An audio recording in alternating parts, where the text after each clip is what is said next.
7, 6, 5, 4, 3, 2, 1. You'll never have the sacred stone. Oh, this you crazy. This is Eat and Drink with Ali Hassan and Marco Timpano, the podcast where back of house Ali and front of house Marco talk food and drink. Heads up, these two spent decades in restaurants, so some mature content and language is bound to come up. Get ready for Eat and Drink. What's up? All right, today we got a special show. It's special already because it's like we're in a new studio. It's like I don't even recognize where we are anymore. Marco has invested heavily in equipment. There's a mic on an arm. I have my own mic. We used to share a mic, right? You should be hearing us, one of us through the right channel or the right ear and one of us through the left ear. Oh, I wonder if I'm a righty or a lefty. I can tell you. Hang on a second. Yeah, because you're the left ear. I'm the left ear. You're the left ear. I'm a left brain kind of guy to be in your left ear. It makes sense. Are you right-handed or left-handed? I'm right-handed. That's Ali Hassan, who's right-handed. Yeah. And I'm right-handed, too. Oh, well, then that's not too special then, is it? No. But you got the arms, you got the mic, you got the spit guard. I can barely see you through all this thing, but I think we'll still have a nice... I'll always remember what you look like, and always, I'll fondly remember your voice, and I'll put it all together, and then we'll have this nice connection. You can always either lift the arm if you really need to see me, or kind of... I could probably move my head. I could probably move my head. Yeah. I'm going to take a picture of this equipment in the studio just to show people what the heck we are talking about. And let us know how this is sounding, because I'm like audio engineering it in the moment, and I don't know how great I'm going to be this first episode with our new mics. Whoa, what confidence right out the gate, huh? But I do have confidence in our drink. Okay, so this is the reason I said it's an exciting show, Ali, is because we had been talking about this particular drink for a while now, saying, oh, we'll do an episode of it. We'll do an episode of it. And that day is now. That time is now. That time is now. Yeah. And this is the Caesar cocktail, or as we in Canada often refer to it, the Bloody Caesar. Bloody Caesar. Which I got into a bit of a fight with my wife. She goes, no one calls it a Bloody Caesar. I'm like, everyone calls it a Bloody Caesar. Amanda. She's American. Come on. What can you do? She's American. And the reason I say it like that is because this cocktail, while it's hugely popular in Canada, has not really made virtually unknown in the U.S. Yeah, I never living in Chicago for a couple of years, having visited multiple towns. I mean, you really got to go to a Canadian bar in an American city to have people know what the hell you're talking about. And the reason for that, the reason it's not popular in the U.S., according to my research, is the clam barrier. What? Please, Marco, what's with the pause? Tell us about the clam barrier. Dramatic effect. Yeah. Supposedly, and I quote this here, that there's speculation that the beverage has been hampered by what they describe as the clam barrier. They found that you got a clam barrier in your throat right now, bud. They found that the consumers in the United States fear that there's too much clam in the beverage. Which doesn't make sense to me, because in New England, for example, they love clam. Chowder? Who likes chowder? You like chowder? It's chowder all over the place. You would love the Caesar. You give it a chance. What happens is sometimes Americans, and I don't want to generalize, but sometimes Americans don't like something if they didn't come up with it. Ooh. Yeah. Exhibit A, the metric system. All right? Fair enough. There's about I can do the whole exhibit, but Robertson screwdriver. You can't find that in the U.S. No, they don't have it. Are you serious? Yeah, Ford. I think it was Ford decided against using it in their factories, and thus it got killed because of that. And supposedly it's a superior screwdriver for the superior screw. It tightens better. That's supposedly. Well, anyway, that's a whole exhibit that one day maybe we'll go through. But for now, Americans, you would love this drink. You would absolutely love this drink. I'm going to tell you about the Caesar before I make it. And the interesting thing about the Caesar is it has so many components to it. But it's such an easy drink to make. So the Caesar cocktail was invented. Do you want to guess where? Where? In Calgary, Alberta. I guess I should have waited till you guessed. In 1969, in 69, by restaurateur Walter Chell to celebrate the opening of a new Italian restaurant. Do you want to guess what that Italian restaurant was called? Clam barriers? Better. Marco's Italian. Oh, man. No wonder I saw you beaming. I was like, what's he beaming about? He's never this happy. And so what he wanted to do was recreate his favorite Italian food dish, which was pasta alla vongole. Vongole. And so he was using the Venetian recipe that requires clams and tomato sauce. You might be familiar with clams in a white wine sauce, which is more of a Neapolitan dish. So he created this and was testing it, and he would give it to his patrons to test. And one of his patrons, an Englishman, and you got to love these Englishman quotes on drinks. I bet it was rude and straight to the point. Do you remember that one, by Jove? Yeah, exactly. This time it's this regular Englishman said when he had the Bloody Caesar, Walter, that's a damn good Bloody Caesar. And hence its name.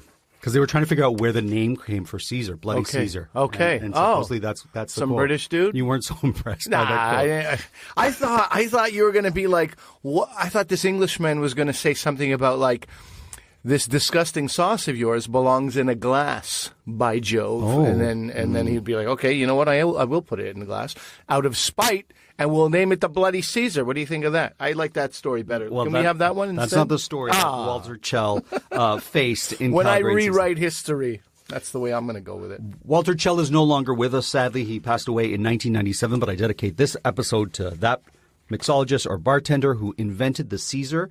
It's also in Canada, and I don't know if you're familiar with this, but do you know it as a hangover cure? Oh, absolutely. Yeah. Absolutely. Yeah, 100%. It's right? what they call hair of the dog, right? When you want to get back into the mix, but nothing's going to do it. And actually, this is why it's a special show also, because your drink and my food together are great hangover cures, either separately or together. But together it's almost too much. Synergy, my friend. Synergy, absolutely. I want to say this, that I remember when I worked in my first bar. So when we would work on Saturday or on Sunday after a night before of drinking, when the head bartender saw the look on our face, he would just make us a virgin Caesar and say, here, drink this. You need something. A virgin Caesar, huh? Yeah. Which I don't mind. This is the one drink that when it's in its virgin form, in other words, without its alcohol, I still like this drink. I like that you had to say, in other words, without its alcohol. I mean, there may be people listening who didn't know. They might think that. Oh, I thought it meant it has a pickled penis inside it. Are you saying I over-explain? No, I think we're treating our audience with kid gloves sometimes. That one I think they would know. Fair enough. That one I think they would know. Okay. Now, I'm going to do the classic recipe for the Caesar. Because as I make it, some people might be like, oh, but I use tequila or I use horseradish. I'm using the original recipe from 1969. Yeah. By the way, another, not to make this an anti-American thing at all, too much horseradish in your Bloody Marys, guys. Too much horseradish. That's all I can taste. It's all I can taste most of the time.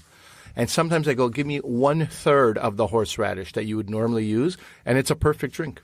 For me, the Bloody Mary pales in comparison. Agreed. To the Bloody Why am I Caesar. even bringing it up? It doesn't have a place at the table today. If you can't get the key ingredient, which is Clamatos or Walters or a clam/tomato-based drink, then you're just going to have to wait till you come to Canada. Because I had some cousins who owned a bar in Italy, and they had the Caesar here, and they loved it.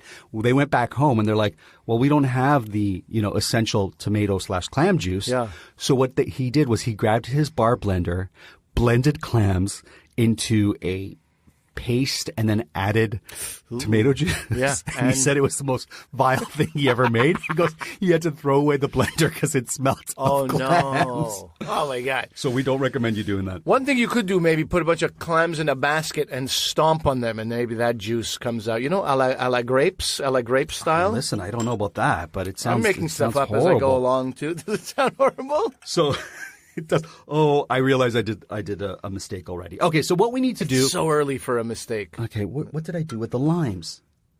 Buddy, you have a plate of limes. It's somewhere. I gotta press get pause. limes. Let's press pause. Okay. He's back. I got the limes, and I had cut them, and I'm like, where's the limes? My wife's like, they're on the table. I'm like, okay. So this drink requires a rim job, all right? And I hate the way that sounds. Listen. Marco, behave yourself. Oh, man. Can you smell this in the studio? I just poured out. So it's celery salt is what you need to put in a little dish when you're making this.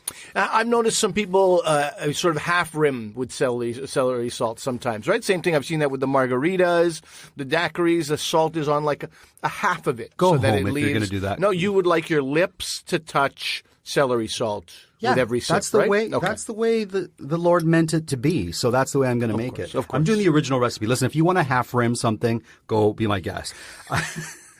No, For do a full Marco. job. Hey, Okay. you were going to call bullshit on something. I was going to call bullshit on something. A few episodes ago, we talked about egg whites. Look at the scholar. He And pulled out a book. you lied to me about egg whites. We were talking about the amaretto sour. Yes. And I was like, I thought they use egg whites. And you were like, no, in fact, they don't. But in fact, Marco, time for your apology right I'm now. not going to apologize for it because what I said was in a lot of bars, in the bars I worked with, we didn't bother with egg whites in the amaretto sour. To me, egg white and amaretto, to me, is a gross combination. But you're right.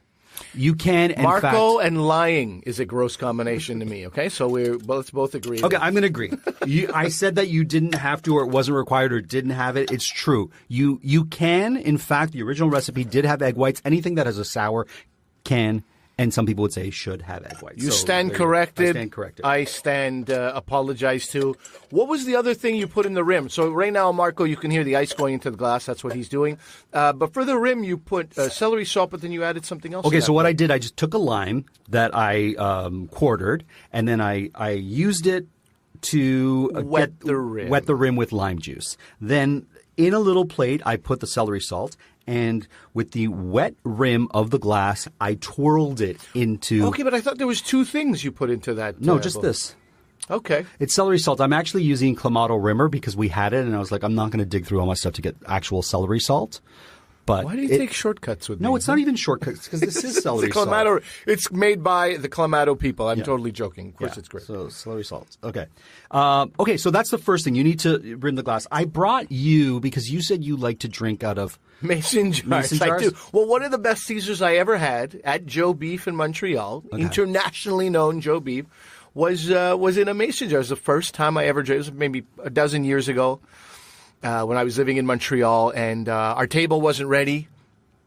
And David McMillan, wonderful host, said, "Don't worry, guys, I'll take care of you." And he gave three of us a Caesar. Amazing. With the largest shrimp on a sort of a bamboo stick sitting on top of it, and in a large mason jar. And I was like, "Why does this taste better? Is it because it was free? Is it because of the size of the shrimp? Sure. Or is it because of the mason jar?" I don't know to this day, but I still it's good PTSD. To be fair, Joe Beef's never going to steer you wrong. No. But the importance of a glass like a mason jar or a pint glass or a sturdy glass, this drink requires a sturdy glass. You can't have just a little champagne flutes. No delicate liqueur glasses. This is a drink that needs a sturdy glass. All right, so let's get to the making of the drink because I feel like I've talked enough about it. Vodka, classic. You can use gin. You can use tequila. People use all kinds of things. Ounce and a quarter of. Don't be shy with me. I stayed true to character here. I came in deep in character, Marco. This is a hangover drink, and I arrived hungover. Are you? Because were. I'm not. Because I was like, the one time that I don't have a hangover and I'm making the hangover cure. I didn't drink for a few days, and then yesterday drank a little bit with a buddy, and then I got home. My wife was like, "What? You're drinking? Okay, let's drink together." And then we drank, and then next thing you know, it's we're on our 5th episode of Insecure, and it's 12:30. I'm like, I gotta get to bed, and then I woke up just in a weird shape, man. Not great. I should have opened that before. I'm sorry to hear that. Well, I hope this is a cure for you. The interesting thing about a Caesar, I wasn't listening to you half of what you said. Bottom line, but I love that you went, "Oh, that's so great." And if I say to you, "What was so great?" You'd be like, "This Tabasco bottle I'm opening." You and your wife drank together. That's what I heard. And that's all you really need to know. That's exactly what you heard. Everything that needed to be heard. So the classic Caesar drink, they often call it the 2-3-4 because you can do 1 ounce of vodka, 2 dashes of Tabasco or hot sauce. 1, 2. You like your spicy, right? I do. All right, let's just have I'm a 293. I don't know what the 3 dashes of. I'm going to say this wrong. Worcestershire sauce? Worcestershire. Worcestershire. Yeah. No, it's Worcestershire, isn't it? Okay, whatever. You tell me, folks. Is it? Worcestershire. Have you been there? No, but Worcester in England is a place. Yeah. Which is spelt Worcester. Right. But we say Worcester. And this is Worcestershire. Okay. Hey, man. Send your emails on the pronunciation. Worcestershire. Worcestershire. All right. So, vodka, Worcestershire, Tabasco, and I'm going to put a pinch of salt. Oh, as if there wasn't enough and all those things you've already I'm doing in. The classic recipe, and it requires... Weird thing is, did you say this was a 2-3-4 drink? Yeah. Where's the... You put 1 ounce of 4 vodka. ounces of... So it's actually a 1-2-3-4. Well, then, yes, right? you could say okay, a 1, so but they call it the 2-3-4 because sometimes you can put an ounce and a half, an ounce and a quarter, whatever. So assuming you put an ounce of vodka, 2 dashes of hot sauce, 3 dashes of Worcester, next you're going to put in the clam Caesar mix drink. Let the record show that I listen to everything you say, by the way. Huh? Even some of this nonsense with the numbers that don't add up, I'm still catching all of this stuff. Okay. All right. I'm using, because you had mentioned Walter Caesar mix before. It's really, I believe in this product like I've never believed in something. Because traditionally really I would use Clamato's juice, right? Of course. And Mott's made Clamato because of this drink and from Walter Kell's recipe. This is named after the inventor, Walter. Who you spoke about at the beginning of the show. You mentioned Walter. Yeah, okay, and great. what I like about this particular, this Caesar mix yeah. is that it is a Canadian product, and they have an ocean-wise certificate for the clams they use, and they use North American clams or clams from the Atlantic, all natural ingredients, no artificial flavors or colors, no preservatives, no high fructose corn syrup, which I can't stand, and gluten-free. It's great. You had mentioned, I was like, a mix is a mix is a mix, right? No, Marco. As far as Clamato's juice, I would use the traditional Clamatos, right? Sure. But then when you mentioned this, I'm like, let me go buy it. It's a little bit higher priced. Sure is. But let's see if it's, it smells great. Worth it. All right. Worth it. And then you have some of these accoutrements here as well, which when I lived in Chicago, we lived right off of Division Street, which is sort of, this main dividing street. Sure. Hence the Division. I was big into the NFL, and we would go at noon to this bar. The name escapes me. Lime on the edge now, black pepper on there. Completely unnecessary in my view, but good for you. No, this is the classic. I'm making you the You're making classic the classic, recipe. I know. You think it's unnecessary? Well, because you already put the Caesar mix in. No. You need this black pepper. In my opinion, you need it. My goodness, it's like saying... I don't know what. Don't put the... I feel like I just said Jesus didn't exist to an Italian guy. That's what I feel like I just did, and you just took huge offense to that. For me, you can't see what happened in Marco's eyes just now? Very important. I did not give you a straw. I feel like you don't want all the Caesar rim. You're just going to have to deal... No, I was really just asking. I love this drink, too, because you can just stir it with the celery stalk that you put in it. Yeah. Back to Division Street. Oh, and Division Street, we used to start at noon and watch football till I don't know what it was, 10, 11 at night.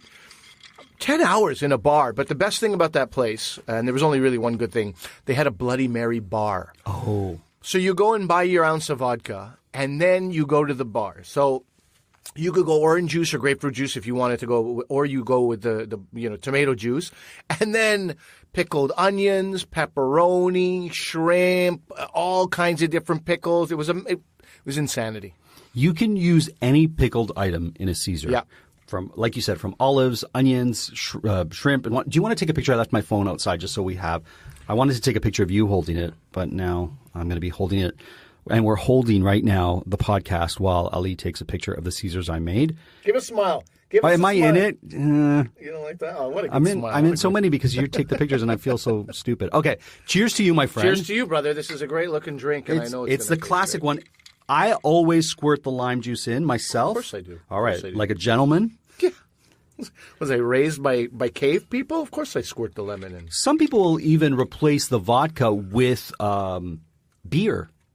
Of course. For a hair of a dog, right? Course. Yeah. Tequila Caesar also works really well, in my opinion. In Mexico, they'll use beer and tomato juice. I think it's called a michelada, my friend. Oh, that's a good drink, buddy. That's a good drink. I don't mean to yell into the mic, but I'm there's very a lot passionate. of rim sauce on it. Sorry about that. No, what? Now you're apologizing? Are you just crunching? One time I snapped my fingers near the mic, and he's like, never do that again. This guy is crunching a celery stalk into the microphone? It's got to be done when you're having a Caesar. In my opinion, you need the celery stalk. If you never eat celery for the rest of the year, that's okay as long as this is the time you eat it. So that took a long time. And if you're like, get to the food already, the Caesar takes a bit of time. It has a lot of things to be put in it. And to make it, it's glorious. You need what's called a mise en place when you're making a Caesar. Otherwise, it will take you very long. Mise en place is, literally your stuff in place. So you need your celery stalks already washed and out there. You need your salt out, pepper out. You need the celery salt in a glass. All those things, and then it's a snap. You just take 5 minutes beforehand. And you need your place to be all messed up, right? Yes. And as the French roll in their grave. Canadians will drink this at bars, too. Because it's a lot of work. It's a lot of things to chop and get ready in the home. I'll just have one in the bar. They have it all set up there. Yeah. Everything's right in front. And as you said, you can get shrimps with it. You can get bacon with it. You can get all kinds of pickled things in it. It's just fantastic. Marco? Yes? Did you say bacon? I say it every day. All right, that is a great segue into our next segment. Now, this is going to take a little while, but this is my favorite hangover cure of all time coming right up. Are you saying today's episode is the hangover cure episode? It's the hangover episode, yeah. It's so great because the last two episodes we were totally hungover for, and this episode I'm sober. So you let me know if next this is week you've got some work to do. Next week's episode, we're going to actually have our first episode with a guest. That's right. Bill Antonoi. Probably not how it's pronounced. He actually wrote it out phonetically for me. Antonoi, maybe? Yeah. Okay. Yeah, we'll go with that. Antonoi. Yeah. No. He's Greek, so he's gonna hate if he listens to this. He's gonna hate the way he's. Bill, stop listening a minute ago, please. Bill, we're going to say it right on the day. Yes. All right. So now we're gonna go to Ali's hangover cure food. Right to the thing. Here we are. What do you think of this level? Holy Christ is all I can say. Okay. I hope that doesn't offend you. No, his presence here is needed now and after we eat this. In the words of Jim Gaffigan, bacon! Bacon is here. Bacon is here. Now, this is obviously, Marco, this is, you mentioned Christ. It's not typical that a Muslim would be making a bacon dish and talking about how it's his favorite hangover cure. I have a friend who's Italian, actually, who gave up eating pork, and all his Italian buddies, the joke is, hey, look at Muhammad over here. And I don't take offense to that, and I think that's hilarious. That is what we're known for. Not eating pork. Right. I'm going to bite while you talk. You to bite, and I will tell some stories about bacon. This looks fantastic. Talk, and I'm going to eat. Okay. So he's eating a bacon sandwich, and it is going to be messy, and I warned him about that. When things get messy, Marco starts to panic a little bit, and the anxiety is there. But now I feel like he's okay with the mess, with the warning. We're going to have pictures of this sandwich. Now, look,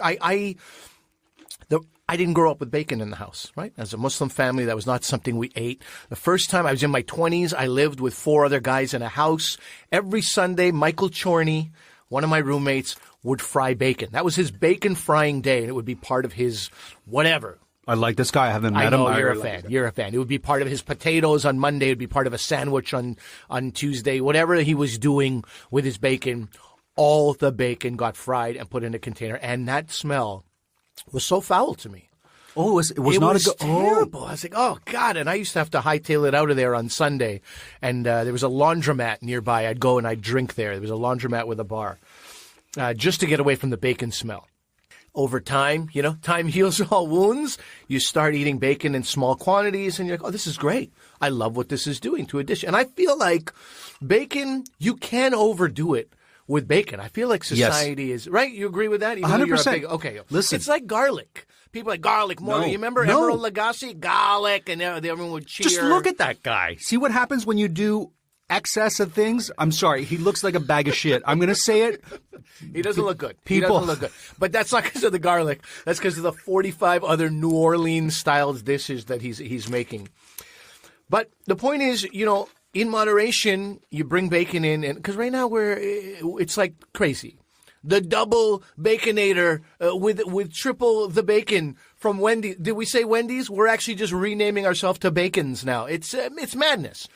But bacon in the right place can do wonders. And so this sandwich came from a movie called Spanglish I don't know if you ever saw the movie Spanglish with Adam Sandler. I feel like it was one of his better pieces of work as far as serious movies go.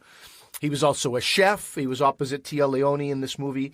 And one night when he's particularly sad and fat, he makes himself this sandwich. And it turned out later, we saw the movie with the DVD extras. It was a sandwich inspired by Thomas Keller of the French Laundry restaurants. And actually, Thomas Keller, this is his sandwich. I'll tell you what he makes.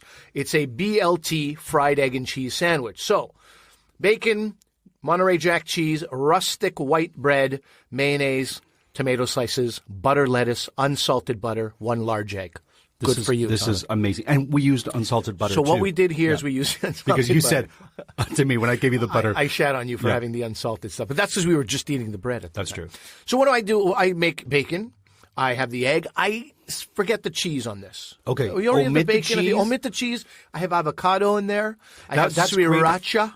Omitting the cheese is good for any Orthodox Jews who might want this because Exactly. they can't have the bacon with the cheese, Exactly right? right, huh? Now it's 2 animals together, the egg and the cheese. Right. The chicken and the pig are together, and that's fine. Okay. I put in the tomatoes. I do put in the mayo. That's not always necessary either once you have avocado. But I add sriracha for some heat, and nice. I add arugula instead of butter lettuce for some bite from that. And the bread, not rustic white bread, but sourdough. This sourdough bread, I've been to time. San Francisco, and they've got great sourdough bread. This sourdough bread here is out of this world. I'm so excited that you mentioned Spanglish. Next week's show, we're going to be talking about food in film with Bill. So it's a nice segue to next week's show. So if you want to hear about food in film, send us your favorite film that has food featured in it as almost a character on its own. Now, I'm going to describe this while Ali has a chance to bite his.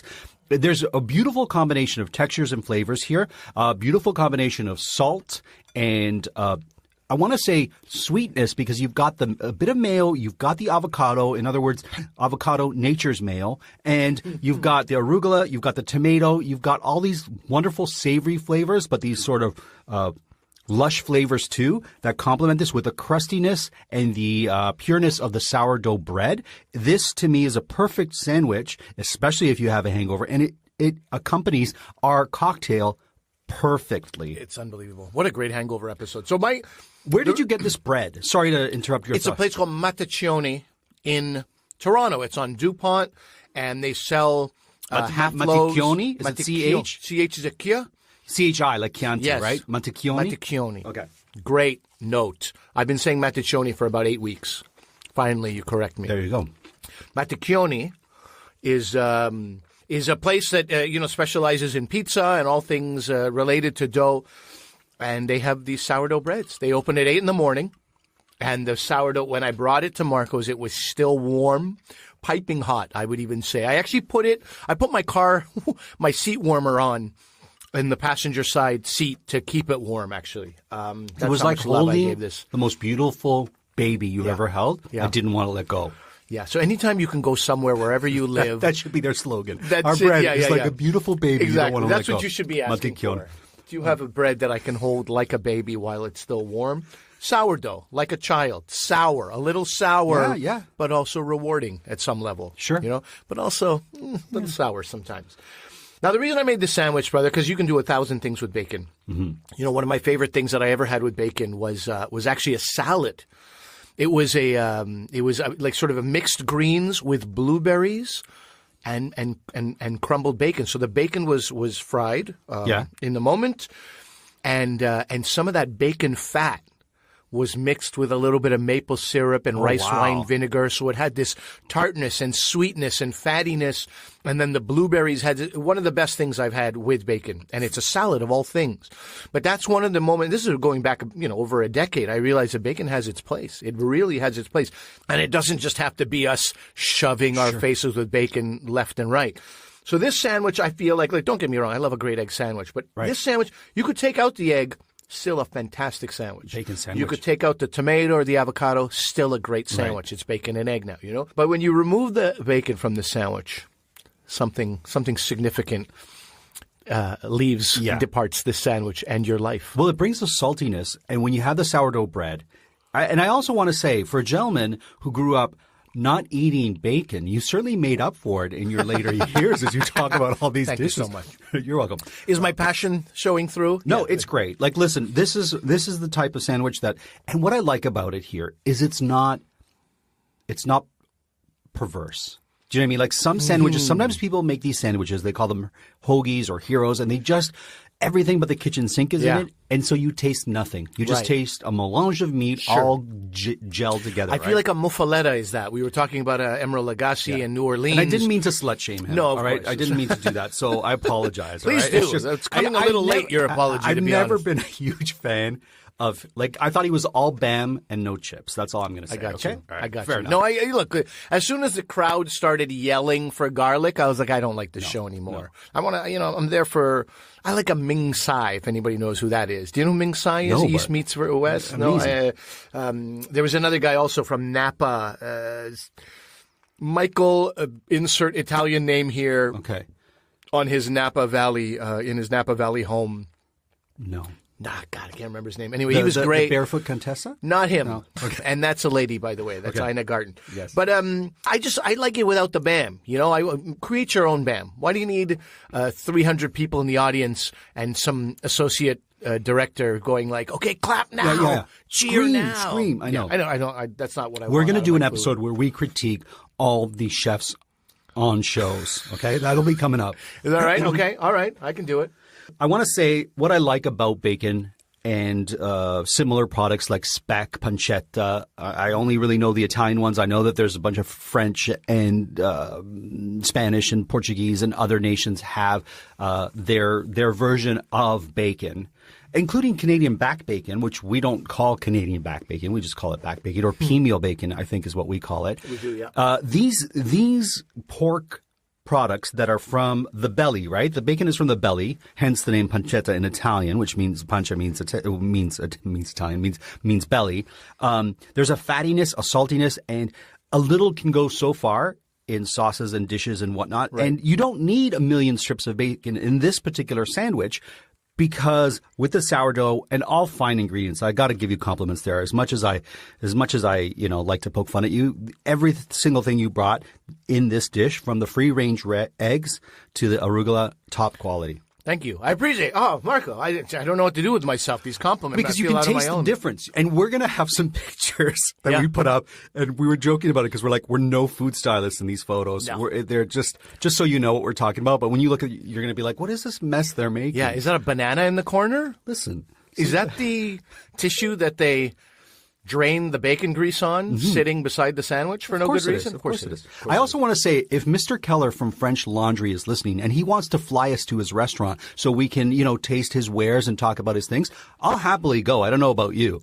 Next week, when I tell you that he passed away, is going to be a sad week. Did he pass away? No, I don't know that. Christ, I was like, oh man, my heart fell into my balls just then when you said know. that. I was like, oh, shit. I wanted to temper your confidence a little bit, the Canadian fair. way. You're like, now you're being flown around the world. I'm Take just it saying, easy. listen, if the French Laundry needs some publicity, which I'm sure it does. Sure. It falls on hard times. They can't charge the $1,000 per dish as they do. They might want to bring us there to talk about it.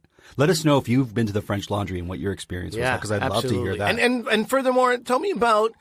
Look, I don't want to hear that you loved eating bacon with a crumble of bacon on top when it was wrapped inside bacon, but places where you've had bacon and it really added something to the dish. Yeah.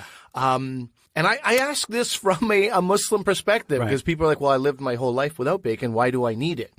And I'm like, that's true. That's true, but sometimes what it can add is something very, very special. That salad that I told you about is one example.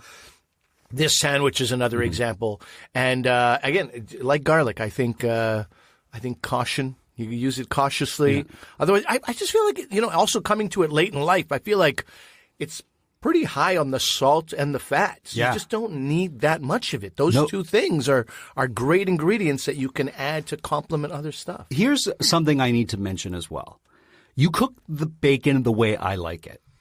Okay? Some people feel the need to cook the shit out of bacon till it's a piece of carbonate, until it's like a thin piece of like petrified wood. I don't know how to describe it. Yeah. Where it's like all the flavor is gone, all you taste is burnt. They're like, but I don't like the fat. I'm like, then if you don't like the fat, you don't truly like bacon. Bacon has fat, and if you can't eat the fat, I have no words. I have no words. If you love bacon, yes, and you hate the fat, write in and tell Marco how you exist as a human being, how you can hold your head up high in society and call yourself a human. What I'm saying is don't burn the shit out of the bacon. Yeah. It needs to have a little bit of color to it. You need to see that it's still bacon, in my opinion. It needs to have a taste. I don't know what else to say. Yeah. Help me out here. Like that's the way bacon should be cooked is what I'm trying to say. Yeah, I think so. If you want low-fat bacon, then maybe have something else, you know?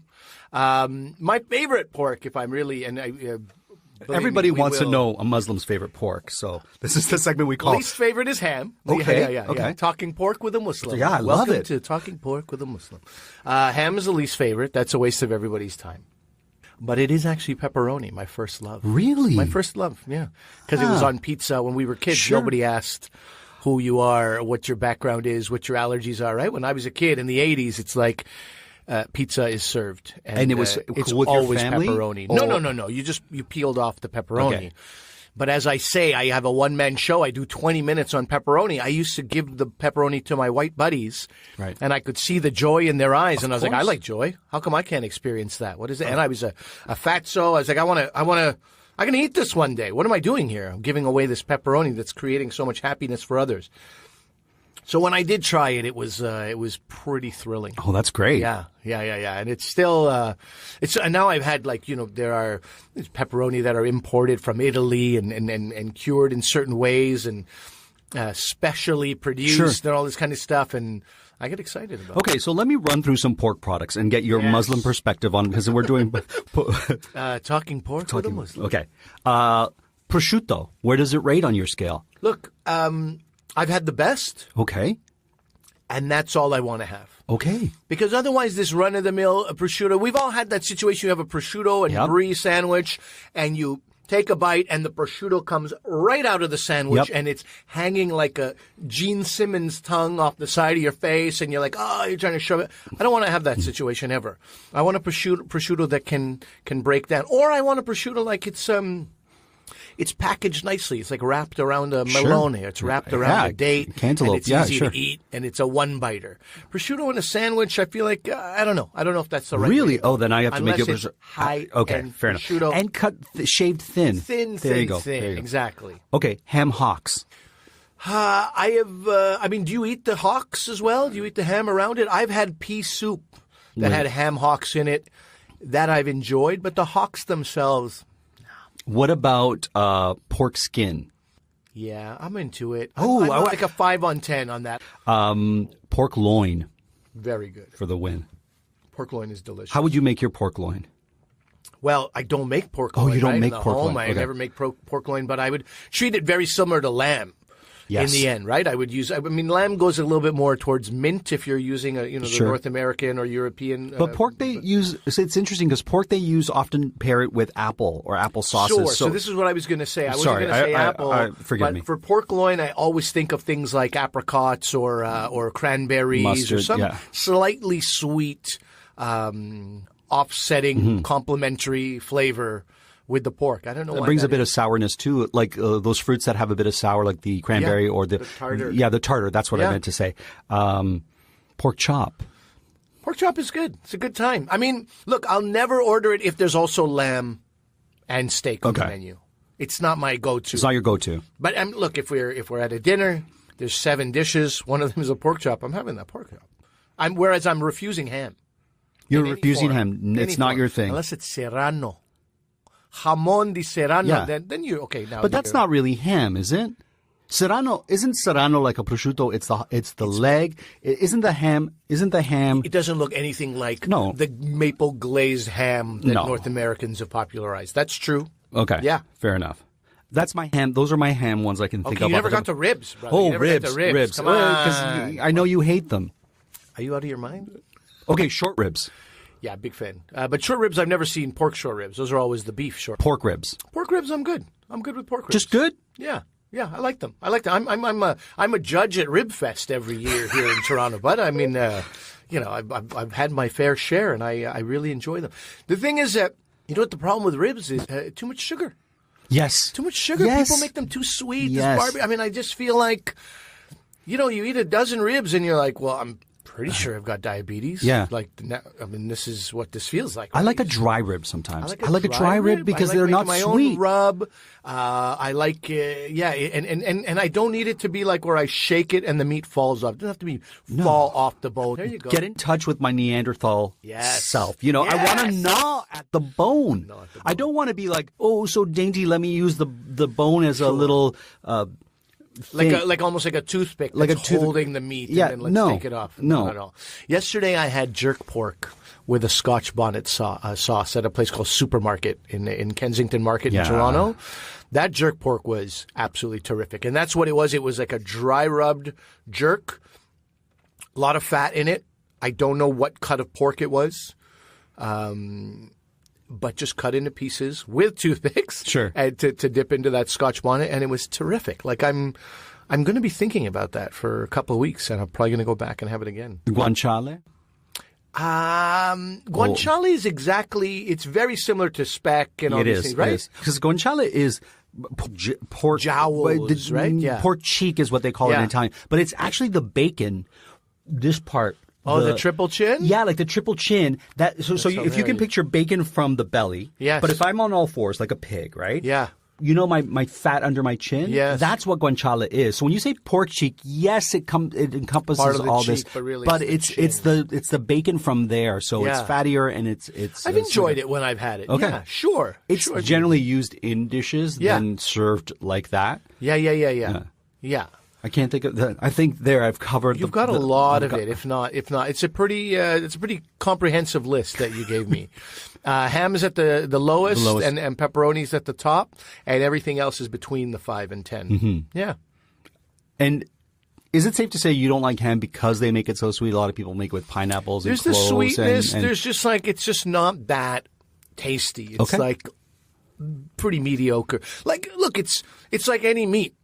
I approach meat as something that I shouldn't eat meat at every meal. Sure. So if I'm going to eat it, I want it to be good. Right. And you probably shouldn't be eating pork at every meal either. Oh, no. As a Muslim. No. Some Muslims might say you should never be eating pork. Right. And so it's not necessarily the pork that you want to go to hell for, is ham. That is not what is that saying? Yeah. I don't want to lay my cross on. This is not where I wanted to stay. Anyway. Oh, I like the saying that.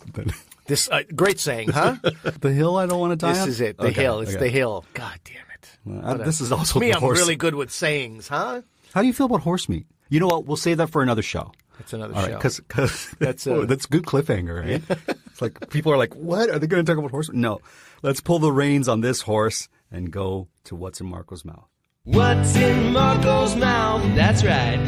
What's in Marco's mouth? It's nothing dirty. Will he guess it? Will he mess it? Let's find out. What's in Marco's mouth?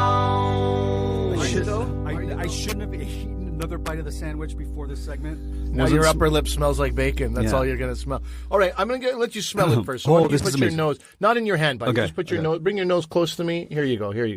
Okay? Oh, it smells kind of vinegary. Okay. It has a bit of a vinegary, almost like a malty kind of smell to it. Sure. Almost like a malt vinegar is what I'm going to say. Well, the immediate image I get is something brown in color. How many ingredients is this? Do I tell you right away? How about I tell you after? Okay, you know best. Yeah. Okay. Okay. So I smell it. So it's definitely something savory. It's gonna maybe have an umami flavor to it. So that's what I'm looking forward to. Okay. Mouth open. It's in a spoon. Spoon's in your mouth, and you're off to the races. What did you do here? Well, that's not a guy who's enjoying his meal, huh? What are you tasting? What do you got? Oh man. I wasn't expecting that texture. It's kind of like, it's kind of like something dried and crumbly in small pieces. It's something you put into dishes. It's not a dish itself. So it is one ingredient. It's one ingredient. You're getting there yourself, so that is, I'm going to tell you that. I'm going to say it's a brown ingredient for sure. I know this flavor. I'm going to kick myself when I get it wrong. Okay. Can I have it in my hand, or is that too much to ask? I mean, it's going to make a mess. It's really I won't make a mess with it. Just a little bit. Here you go. Oh, fuck. I'm going to make a mess. I can feel it. I mean, you got to trust me on these things. You're the one with the blindfold. I'm the one who can see. And I'm the one who's gotten to know you and your eating habits. You're going to make a mess. Okay, so it doesn't have a huge amount of flavor. It's dried. I know this too. So isn't that interesting that you made that whole face and that whole reaction, and yet it doesn't have a huge amount of flavor? It doesn't. It almost feels like coffee grounds. It's not coffee grounds, but it feels almost like really large flakes of coffee ground, which doesn't exist. But also, I'm not sure what kind of monster would I be to show up, just feed you dried coffee grounds, you know? But anyway. It has a malty, umami kind of flavor to it. It is.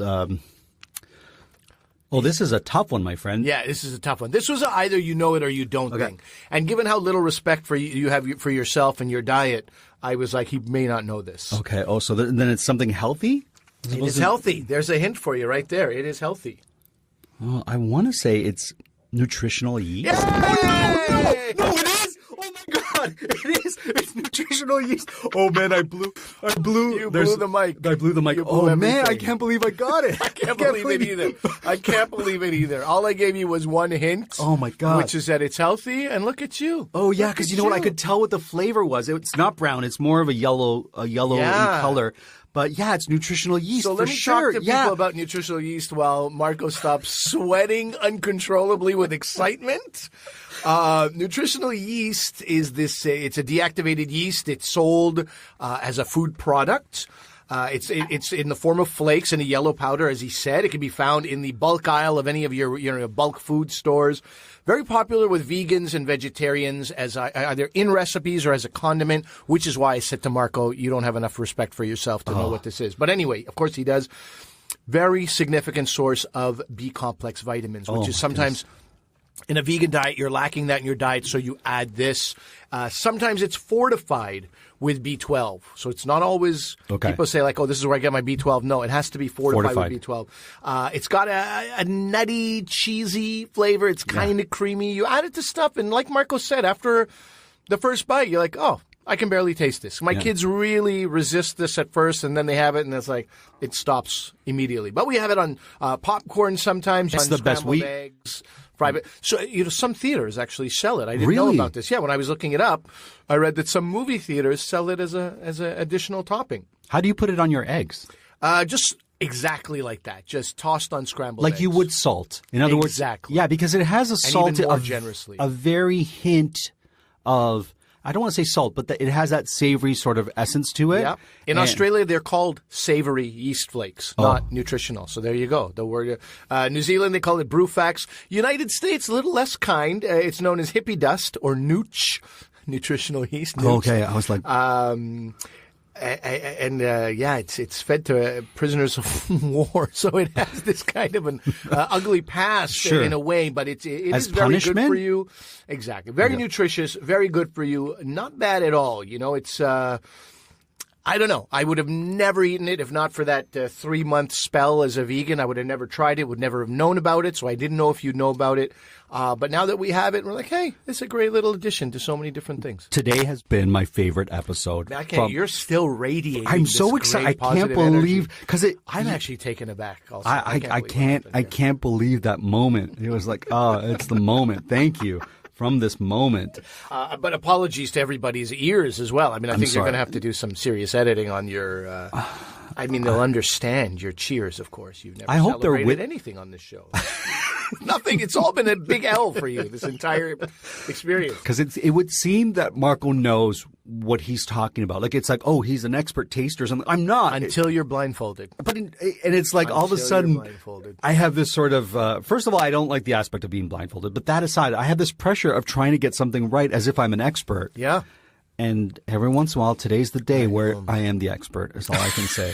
The pompous vibe that you give is finally justified. I'll have this for the week, man. I'll be walking around like I can I'm going to put nutritional yeast in my bath is what I'm going to do. That's what I'm going to do. That's how much I love this product. Your face with it in the morning. It makes a great scrub. If you're ever like, oh, I feel like I don't have enough B vitamins in my face. Okay, that's Marco trying to sound intelligent again, and that there's no proof of that whatsoever. I've in my reading, I've not come across anything that confirms that. Sauce. My friend, before we end, I want to say a special shout out to one of our listeners, Karen, who gave us a great recipe for carrots and really appreciated our episode on sweet potatoes. Yeah, thank you, Keep those things coming in, and we're happy to mention Karen was saying grew up not eating squash. Is that right? And, and sweet potato. I think it was sweet potato. I think she grew up not eating starches, and now it's being reintroduced to her via our program. That feels nice. I feel like that's what we're going to do with people who don't eat bacon this show. They're going to be like, you know what? It's time. It's time. It's time to get off my vegan diet. It's time to try. Look, I'll tell you something. My wife, also raised as a Muslim, has tried it, and it's just not her thing. Fair. If she can taste the pork, she doesn't enjoy the flavor at all. And I can understand because of that time when Michael Chorney would fry those 100 strips of bacon. It was overwhelming. It was crazy. But, you got to give people time. That said, I'm not trying to force my wife into, bacon imprisonment either. No, listen, you eat what you want to eat and enjoy it when you do. Yeah. Next week's show, we're going to have a special show. Look out for it. And thank you for listening. Yeah, that's it. You don't want to say what the special show is again? I think I said it was food. You just don't want to mispronounce Bill's last name. No, again. I'm not going to say Bill's. About food and film with a film reviewer. We're going to talk about his favorite and our favorite films that have food featured as and the he's main got a couple ingredient. podcasts too on film, so we'll talk about that as well next week. Yeah, so we won't be making a dish. We will make a drink so that we can all sit and drink together and enjoy and we each will other's do company. What's in Marco's mouth because Bill wants to see that in live Special form. request. All right. Well, congratulations, Marco. It's been a big day for you. And my hangover is cured. Even though I couldn't get the word hangover out properly. Maybe it's not cured, but it feels good. I feel way better than when I came in. Thank you, brother. There you go. Until we eat again. We hope you got your fill of Eat and Drink with Ali Hassan and Marco Timpano. Follow them on Instagram and Twitter at Podcast Eat Drink. Email them your cocktail and food suggestions to podcasteatdrink@gmail.com. Until the next episode, bottoms up.